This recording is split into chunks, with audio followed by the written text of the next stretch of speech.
پیدایش باب 14.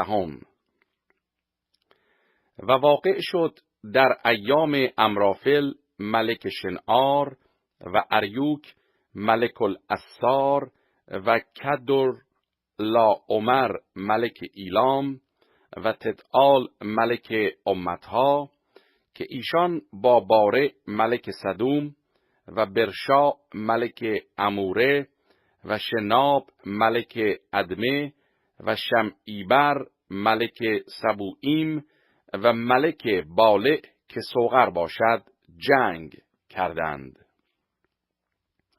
این همه در وادی سدیم که بحر الملح باشد با هم پیوستند. 12 سال کدر لاعمر را بندگی کردند و در سال 13 بر وی شوریدند.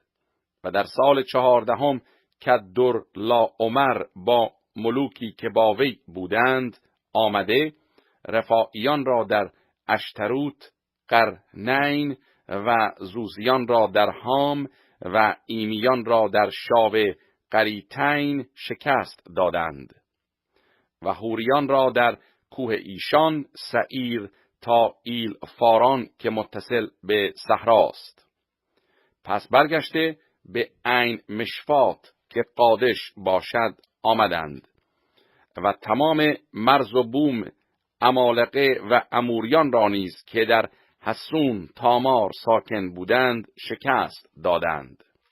آنگاه ملک سدوم و ملک اموره و ملک ادمه و ملک سبوئیم و ملک بالع که سوغر باشد بیرون آمده با ایشان در وادی سدیم سفارایی نمودند، با کدر لاعمر ملک ایلام و تدعال ملک امتها و امرافل ملک شنعار و اریوک ملک الاسار 4 ملک با 5.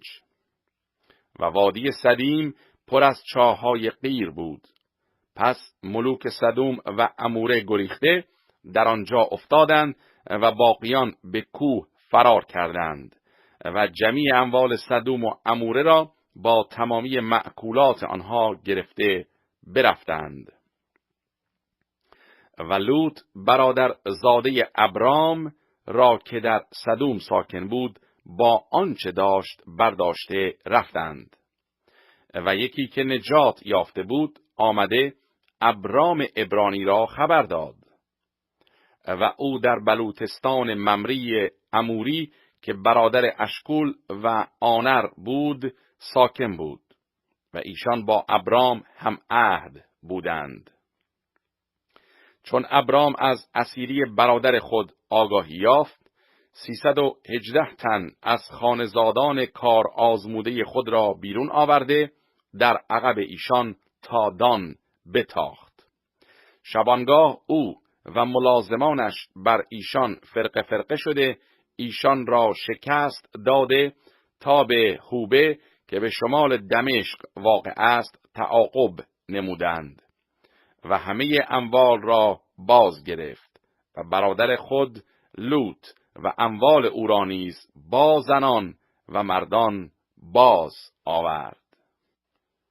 و بعد از مراجعت وی از شکست دادن کدر لاعمر و ملوکی که با وی بودند، ملک سدوم تا به وادی شاوه که وادی الملک باشد به استقبال وی بیرون آمد و ملکیسدق ملک سالیم نان و شراب بیرون آورد و او کاهن خدای تعالی بود و او را مبارک خوانده گفت: مبارک باد ابرام از جانب خدای تعالی مالک آسمان و زمین و متبارک باد خدای تعالی که دشمنانت را به دستت تسلیم کرد و او را از هر چیز 10 داد. و ملک سدوم به ابرام گفت: مردم را به من واگذار و اموال را برای خود نگاه دار. ابرام به ملک سدوم گفت: دست خود را به یهوه خدای تعالی مالک آسمان و زمین برافراشتم که از اموال تو رشته ای یا دوال نعلینی بر نگیرم. مبادا گویی من ابرام را دولتمند ساختم، مگر فقط آنچه جوانان خوردند و بهره آنر و اشکول و ممری که همراه من رفتند، ایشان بهره خود را بردارند.